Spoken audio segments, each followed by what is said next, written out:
Paediatrics নিউনেটোলজি, হ্যাঁ ঠিক আছে, IYCM এটা কি এই the feeding practice which include both breast feeding as well as complementary feeding, মানে 0 থেকে 6 মাস বয়স পর্যন্ত আমাদের এটারে আমরা কি বলি, এক্সক্লুসিভ ব্রেস্ট ফিডিং, ঠিক আছে। আর 6 মাসের পরবর্তীতে 6 মাস থেকে 2 বছর পর্যন্ত, 2 ইয়ার পর্যন্ত মায়ের দুধের পাশাপাশি আমরা যে খাবারটা খাইতে দিই এটারে আমরা কি বলি, কমপ্লিমেন্টারি ফিডিং, ঠিক আছে। এই এক্সক্লুসিভ ব্রেস্ট ফিডিং অ্যান্ড এই কমপ্লিমেন্টারি ফিডিং, এই দুইটারে একসাথে আমরা কি কই, IYCF, infant and young child feeding, বুঝা গেছে। তাহলে এক্সক্লুসিভ ব্রেস্ট ফিডিং কি, কম্পোনেন্ট, এই কম্পোনেন্ট জিগায়, মানে জিগায় কি ইতে আসে, রিটেনে আসে, কিছু তো করার নাই। তাহলে প্রমোশন করতে হবে early initiation of the breast feeding. যেমন আমরা কই না যে জন্মের একদিনের মানে 1 ঘন্টার মধ্যে মায়ের দুধ খাওয়াইতে হবে, মায়ের শাল দুধ, এটা ছাড়া অন্য কিছু দেওয়া যাবে না। তো তাহলে জন্মের 1 ঘন্টার মধ্যে মায়ের দুধ খাওয়াইতে হবে, এটার প্রমোশন করতে হবে। এনশিওর কি করতে হবে, exclusive breast feeding for first 6 month, আর প্রপার কমপ্লিমেন্টারি ফিডিং 6 মান্থ, মানে এই কথাটাই, জন্মের 1 ঘন্টার মধ্যে দুধ খাওয়াতে হবে, এক্সক্লুসিভ ব্রেস্ট ফিডিং 0 থেকে 6 মাস করতে হবে, আর কমপ্লিমেন্টারি ফিডিং 6 মান্থ টু 2 ইয়ার পর্যন্ত করতে হবে। এই যে এই কথা, এইটাই এলো কি, এটা কমপ্লিট। প্রিল্যাকটিয়াল ফিডিং কি, মানে দুধ খাওয়ানোর আগে অনেকে কয় না যে বাচ্চারা মধু দাও, ওই দাও বাচ্চার মুখে, ওইটারে আমরা বলি প্রিল্যাকটিয়াল ফিডিং। দুধ খাওয়ানোর আগে যে বাচ্চার মধু টুধু দেয় এইসব, ঠিক আছে। তারপর exclusive breast feeding. Exclusive breast feeding কি, দুধ ছাড়া, exclusive breast feeding means giving the baby only breast milk, not even a drop of water, মানে এক ফোঁটা পানিও না, from birth to 6 months, ঠিক আছে। কলোস্ট্রামটা কি, শাল দুধ, ঠিক আছে। তাহলে it is immediate after delivery, একবারে ডেলিভারির সাথে সাথে breast milk is yellowish and sticky, ঠিক আছে। এইটারই করে the milk is called colostrum, এই এটুকু লিখতে হবে। কোলোস্ট্রামে কি থাকে, মানে এই জায়গায় ওই যে ভিটামিন, তারপরে ওই যে ইমিউনোগ্লোবিউলিন থাকে, তারপরে high level of vitamin A থাকে, সোডিয়াম থাকে, জিঙ্ক থাকে, এগুলো আর কি ইমিউনোলজি দেয়, তারপরে দেয়, বুঝা গেছে।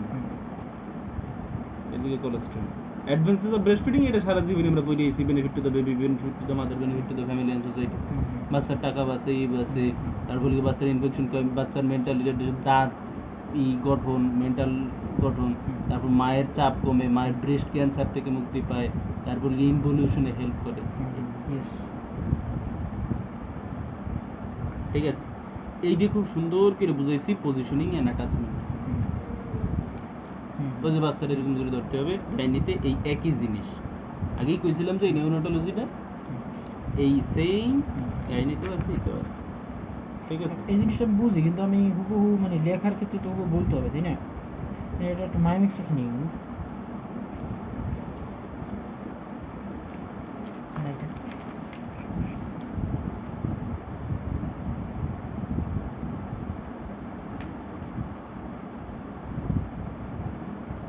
এইতে হবে ওই যে, মানে এই কথাটা চিন্তা করলেই হইলো যে বাচ্চা যে হাতে করে যে মায়ের দুধ খাওয়ায় কোলে করিয়া, ওই জিনিসটা যে ফুললি মানে মায়ের কোলের সাথে লাগানো থাকতে হবে, body close two the mother, তারপরে কি স্ট্রেট হেড অ্যান্ড বডি, মানে একদম এই যে হাতের সোজা সোজা সোজা ধরতে হবে, আর facing breast nose opposite to nipple,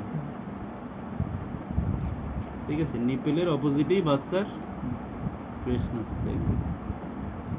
আর ওই যে চিন টাচিং দ্য ব্রেস্ট, নিজ দিয়ে চিনটা টাচ করবে, বেবিস মাউথ বড় করে হা করতে হবে, ঠিক আছে। আর লোয়ার লিপ টার্নড আউট, মানে এই লোয়ার লিপটা বাইরে দিকে থাকবে, আর areola seen upper than the বেলাস।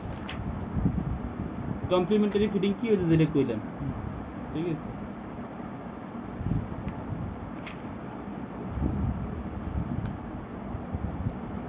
6 মাসের পরে বাচ্চারা যে ওই যে মায়ের দুধের পাশাপাশি যে খাবারটা দেই এটারই কমপ্লিমেন্টারি Addition. ঠিক আছে তাহলে কি right food right time right amount prepared and delivered hygienically বুঝে গেছে কিভাবে এটা প্রিপেয়ার করতে হয় combination of the energy rich যেমন রাইস রুটি অয়েল নুডলস ঠিক আছে বডি বিল্ডিং যেমন ফিট মিশ মানে ওই যে প্রোটেক্টিভ ফ্রুট ভিটামিনস মানে কার্বোহাইড্রেট প্রোটিন ভিটামিন সব মিলায় একটা খাবার তৈরি করতে হবে it should not be spicy or salty মানে একদম স্পাইসি হওয়া যাবে না আবার লবণাক্ত হওয়া যাবে না easy to it and linked with the child clean and safe prepare from the family food মানে ওই যে আমাকে যে খাবার রাঁধছি ওই জায়গা থেকে অল্প অল্প সব কিছু নিয়ে নরম করে বাচ্চার খাওয়াইতে হবে বুঝা গেছে এটা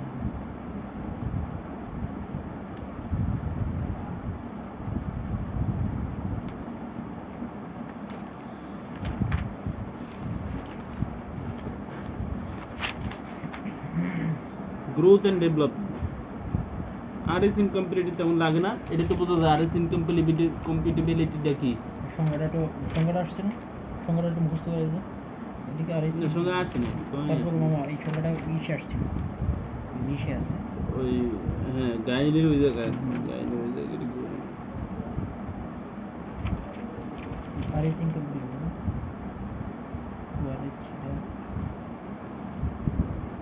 এই গ্রোথ এন্ড ডেভেলপমেন্ট তার আগে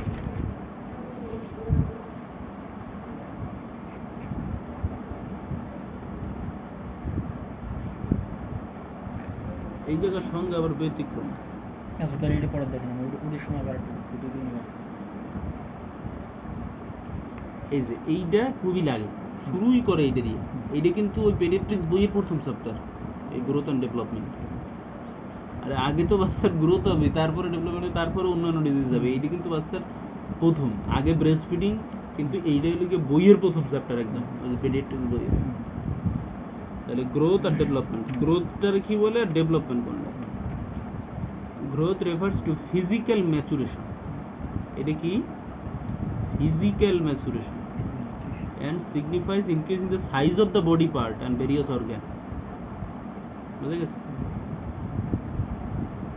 এটা ফিজিক্যাল ম্যাচুরেশন এটা বডির সাইজ বড় হয় বিভিন্ন অর্গানের সাইজ বড় কিভাবে বড় হয় hyperplasia hypertrophy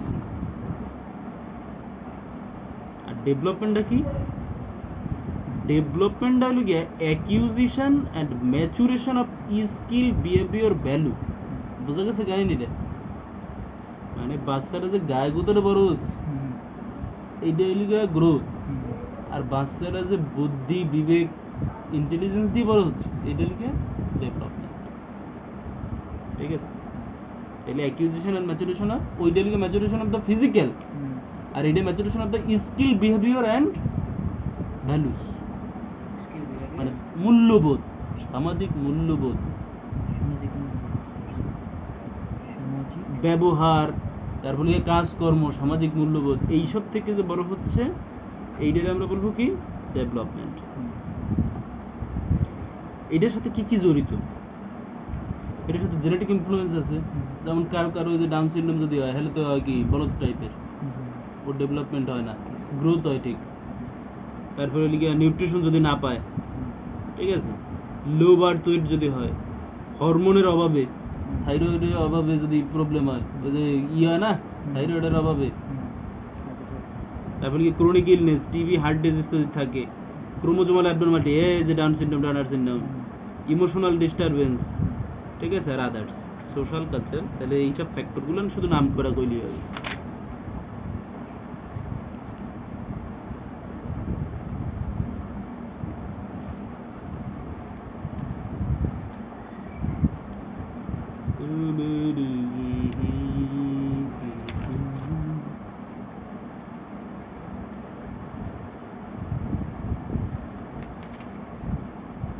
early childhood development এটা কি আর্লি চাইল্ডহুড মানে period from conception to 5 years of age এটার কি বলে আর্লি চাইল্ডহুড কত থেকে বাচ্চার জন্মের পর থেকে 5 বছর পর্যন্ত এটাকে বলে কি early childhood period from conception to 5 years ঠিক আছে কনসেপশন থেকে 5 years this period is the key determined for subsequent growth, development and ultimate produce. The development in that child it occurs during this period. এত কিছু লাগবে না. Period of conception to the 5 years of age is called the early childhood. The development that a child occurs during this age মানে এই বয়সের যে development হয় এটারই কয় আর্লি চাইল্ডহুড ডেভেলপমেন্ট. ওকে,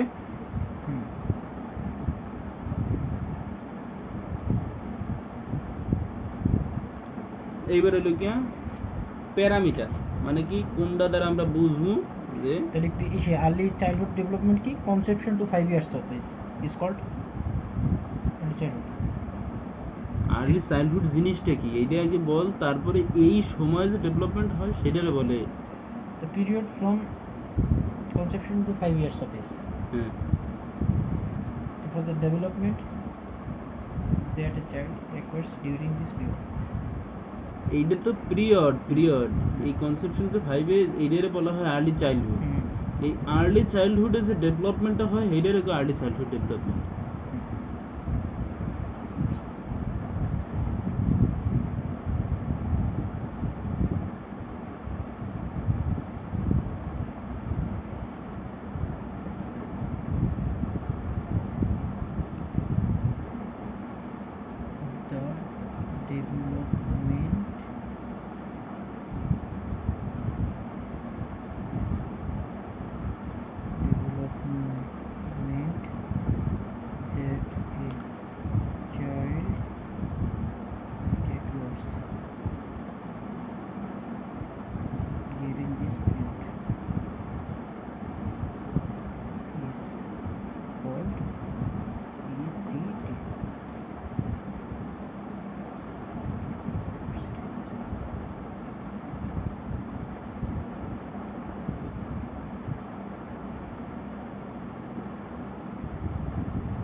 গ্রোথ আর ডেভেলপমেন্ট আমরা কি দিয়ে বুঝবো?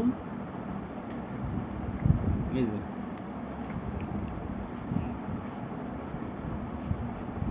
একটা লিখা parameter to assess the growth. Growth বুঝতে কি কি প্যারামিটার আর ডেভেলপমেন্ট বলতে কি কি প্যারামিটার. ডেভেলপমেন্ট বলতে তো নার্ভাস সিস্টেমে, ঠিক আছে. তাহলে ওই যে gross motor, fine motor and vision, speech, language, hearing, social emotional behaviour এগুলো দ্বারা বুঝবো ডেভেলপমেন্ট. আর গ্রোথটা হলো কি নিউট্রিশনাল অ্যানথ্রোমেট্রি, ওই যে হাইট, ওয়েট, সার্কামফারেন্স এগুলো দ্বারা বুঝবো যে গায়ে কতটুকু বড় হয়েছে, ঠিক আছে. Assessment of the tissue growth, skin fold thickness, measurement of the muscle mass, ঠিক আছে.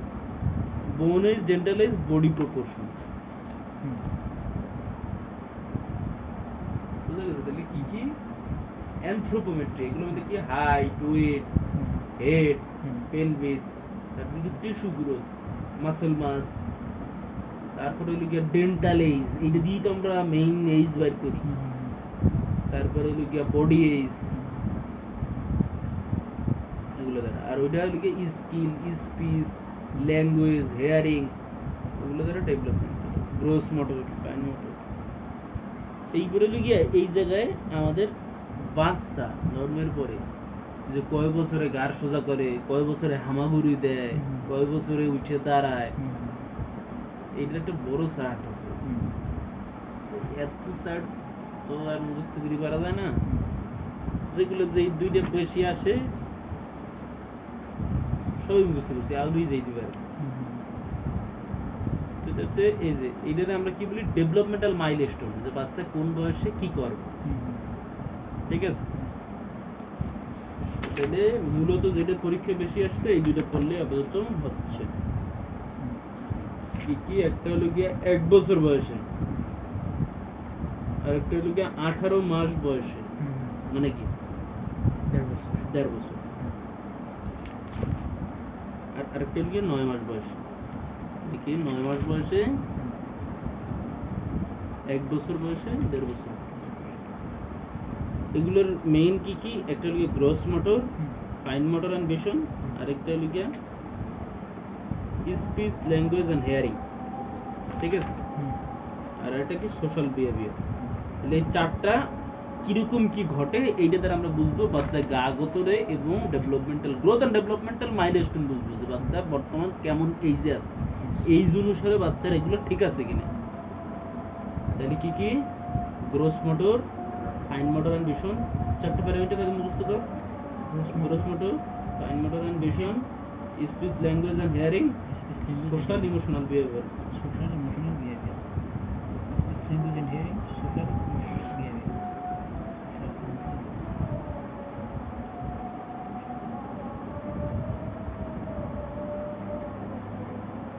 ঠিক আছে?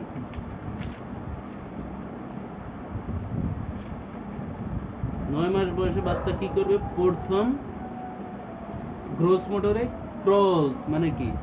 হামাগুড়ি দিবে। এগুলো কি কয়? Crawler, crawler, toddler. ঠিক আছে? প্রথম বছর বয়সে হামাগুড়ি দিবে। আর কি করবে? স্ট্যান্ডস হোল্ডিং ফার্নিচার, মানে ফার্নিচার দূরে দাঁড়াতে চেষ্টা করবে। ফাইন মোটরের পিছনে কি? পিঞ্চার গ্রিপ, এরকম এরকম পিঞ্চ পিঞ্চ, এই পিঞ্চ এরকম এরকম করতে পারবে। ঠিক আছে? স্পিচ ল্যাঙ্গুয়েজ বাইসিলেবল ওয়ার্ড, বাবা, দাদা, মামা এগুলো ডাকতে পারবে। ঠিক আছে? বাইসিলেবল ওয়ার্ড বলতে পারবে। আর সোশ্যাল বিহেভিয়ার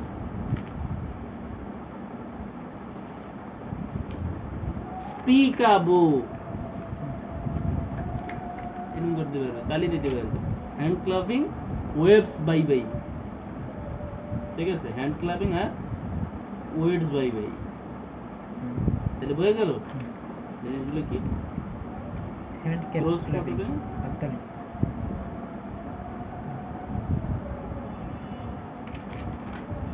তাহলে হামাগুড়ি দেবে, ফার্নিচার ধরে দাঁড়াবে, তারপরে ফাইন মোটরে পিঞ্চার গ্রিপ, তারপরে স্পিচে বাইসিলেবল ওয়ার্ড, মামা, দাদা, খালা, তারপরে তারপরে কি হবে? হ্যান্ড ক্লাবিং করতে পারবে। আর ওয়েভস বাই বাই। আর সোশ্যাল বিহেভিয়ারে এইটা হলো সোশ্যাল বিহেভিয়ার, আর ওটা কি? Speech language. এবার 1 বছরের বাচ্চা কি করতে পারবে? ওয়াক আনস্টেডিলি ব্রড গেট, মানে আডবে ই ছাড়া এরকম একটা পা দেবে, একটা পা দেবে, একটু আইটি যাবার করে যাবে, ওগুলো রেখে ওয়েট আনস্টেডিলি আর ব্রড গেট, মানে একটা পা এনে দেবে আরেকটা আনে দেবে দিয়ে দাপ করে পড়ে যাবে, ওই 2-4 কদম হাইটে যে পড়ে যায়।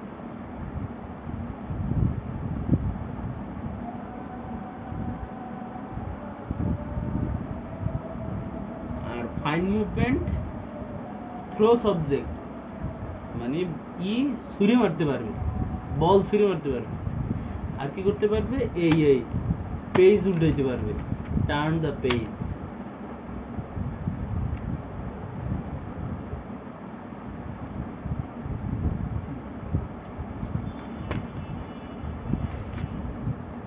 says 2 to 3 word with meaning other than দাদা মামা। ঠিক আছে? মানে 2 থেকে 3 ওয়ার্ডের একটা শব্দ বলতে পারবে, মানে মামা দাদা ছাড়া। এটা তো একদম সোজা। এটা ছাড়া আরেকটু কঠিন, 2-3 ওয়ার্ডের শব্দ বলতে পারবে। আর যখন ওর নাম ধরে ডাক দেবে তখন ও সাড়া দেবে। পিছন থেকে যদি নাম ধরে ডাক দেয় তাহলে ও সাড়া দেবে। আর কাপ থেকে পানি খাইতে পারবে, সোশ্যাল বিহেভিয়ার। 2 বছর বয়সে, 1.5 বছর বয়সে কি পারবে?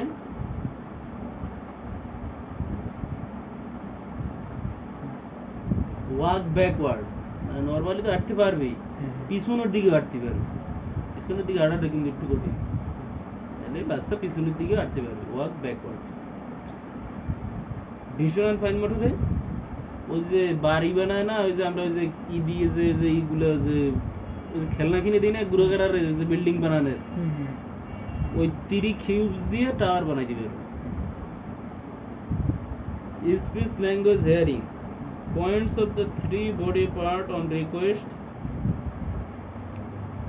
begins to join two words together, মানে দুইটা শব্দ জোর দেবে, বাদ দাও, ঠিক আছে, এই ওয়ার্ড বলতে পারবে। আর হইলো গিয়া তুই যদি বডি পার্ট দেখাইতে বলিস, এই যে মুখ, চোখ, এগুলো দেখাইতে পারবে।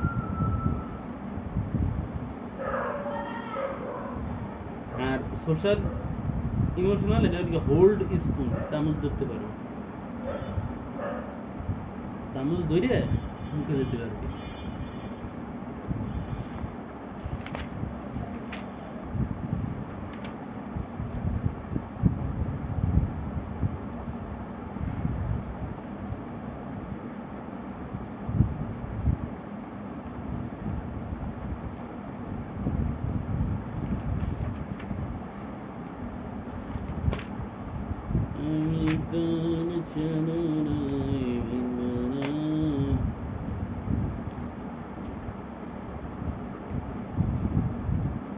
এরপর কি ফিজিওলজিক্যাল জন্ডিস, জন্ডিস জন্ডিস আর কি নিউনেটাল জন্ডিস।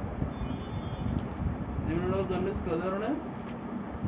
দুই ধরনের, একটা হলো ফিজিওলজিক্যাল জন্ডিস, আর একটা হলো প্যাথোলজিক্যাল জন্ডিস। ঠিক আছে, ফিজিওলজিক্যাল জন্ডিস কি? জন্মের প্রথম দিনেই হইতে পারে, আর 10 থেকে 14 দিনের মধ্যে এটা আবার চলে যাবে। কিন্তু যদি দ্বিতীয় দিন হয় এবং 10 থেকে 14 দিনের পরেও যদি পারসিস্ট করে, যদি নর্মাল যেরকম জন্ডিস মানে মোটামুটি জন্ডিস হইলে, এছাড়া যদি অনেক বেশি পরিমাণ বাড়ে বিলিরুবিন, এইসব কাজের ক্ষেত্রে সেটা হলো গিয়া প্যাথোলজিক্যাল। এটার মেইন ট্রিটমেন্ট কি? ফিজিওলজিক্যাল মেইন ট্রিটমেন্ট কি? ফটোথেরাপি, রোদে নিয়ে সকালে ভিটামিন ডি নিব, তাইলে ঠিক হবে। আর প্যাথোলজিক্যাল জন্ডিসের ক্ষেত্রে রোদে নেব নিবই, আর্টিফিশিয়াল ফটোথেরাপি দেওয়া লাগে। ঠিক আছে, এবার হলো গিয়া কিছু ফিজিওলজিক্যাল জন্ডিস, কিছু প্যাথোলজিক্যাল জন্ডিসের কজ। ঠিক আছে,